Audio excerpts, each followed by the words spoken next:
So what is the process then of actually going to get booked by you guys? Well, one way would be to get your stuff heard on the Salopian Mixtape. Oh, yeah. And then no, but in all seriousness, we review that. We do. So. TheSalopianMixtape.com. We got the crisps. That's why they did the plug. Yeah. But in all seriousness, I'm always driving between the venues, and I do tend to put the podcast on because it's doing some of the work for us.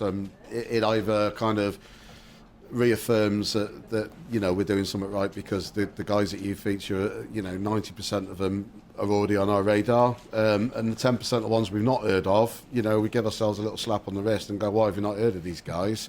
And make sure that we kind of do get in touch with them. So that's a good way of getting yourself seen. How do you get a gig at one of the conglomerates? Should we talk about how not to get a gig? That's an even better way of doing it. Yeah, let's do that. Okay. What are the things that you don't look for? I don't look for people sending messages, like harassing messages. I think that's one of the things that people don't realise, well, some people don't realise, is that it's the best way of getting blacklisted. I mean, it's not that we're ignoring anyone, it's just that there's a lot of people contacting you all the time. And so without having a simple way of collecting all that information in one place and then we review it over time, it could be a barrage, and it gets the noise level of messages. You guys must experience it. It gets to a point where you sort of grey out, and so it's easier having a point where people can submit information in one place, and then we periodically, usually 3 months, we export all the performances. Let's say they're on Spotify or some other non-corporate. You make it sound really, really organised, but the truth is, we didn't have a blueprint, we didn't have a real plan. We just wanted to put acts on, we wanted to put gigs on. So it was like, add people on Facebook, give them your phone number. And then, certainly from my point of view, it got to the point where, I'll give you an example. I could say, okay, and this is something I used to do, I will spend this afternoon sending messages to potential artists. I've got 3 hours to spare. I'm going to spend 3 hours messaging people and trying to get some gigs in the diary.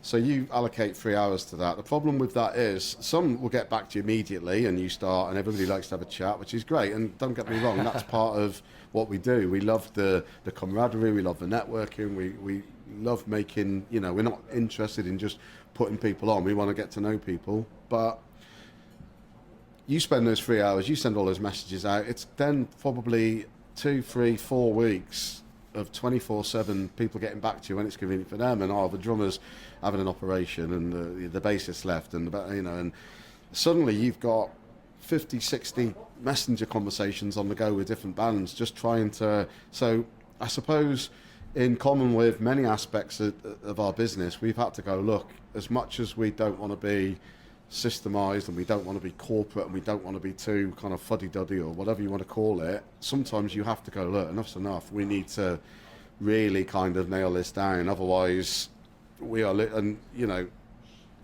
very fortunately for me, Jamie was really keen on taking on some of the responsibility for the programming, and if the truth be known, has probably taken on the majority of it, because unfortunately the kind of the boring parts that go into running the business need to be attended to as well. But Jamie very quickly kind of turned around to me and went, it's a nightmare, I've got people ringing me all hours of the night. And don't forget as well, and I think it was quite useful really for Jamie to kind of experience that firsthand and go, and he's touched on it before, and it's probably 0.00001% of the people we deal with, but they will send you a message, and then if you haven't replied by question mark, it's like a little question mark, and then they'll phone you. They haven't got your number, so they'll phone you on Messenger and go, what's your problem? You're not going to put my band on, and you're like, hang on, but what is the process then of actually going to get booked by you guys? I mean, Jamie, you say that don't go ahead and keep on messaging, being persistent and being the noise, but what is the right thing to do? Nepotism. So, we like whiskey, chocolate, crisps. We do like crisps. They've got to be really abstract crisps though, if we're going to go with crisps. Abstract Okay. crisps, okay. Like potatoes or something. The special aisle in Morrison's. The mince pie flavoured crisps. Oh yeah, all that. Yeah, we're into that. The fish and chips. But yeah. No. One way would be to get your stuff heard on the Salopian Mixtape. Oh, yeah. And then Thumbs up, yeah. yeah, 'cause No, but in all how seriousness, can they do that? we review that. We do. So. The Salopianmixtape.com.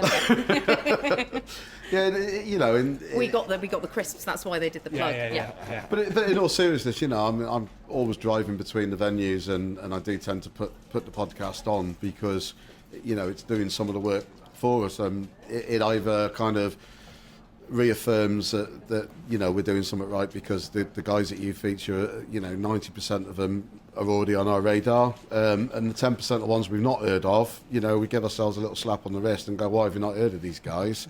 And make sure that we kind of do get in touch with them. So that's a good way of getting yourself seen. I can't think of a radio station or any other podcast in Shropshire that has got that kind of reach, if you like, that we listen to. Physical. I kind of feel that back in the day, I used to be like, come and play in your back garden. No, I used to like, I'm not playing in your back garden, but the idea of like taking a CD, back in the day when we had CDs, it was like you take the CD in there, you leave it, you put your contact details on, you probably post some around.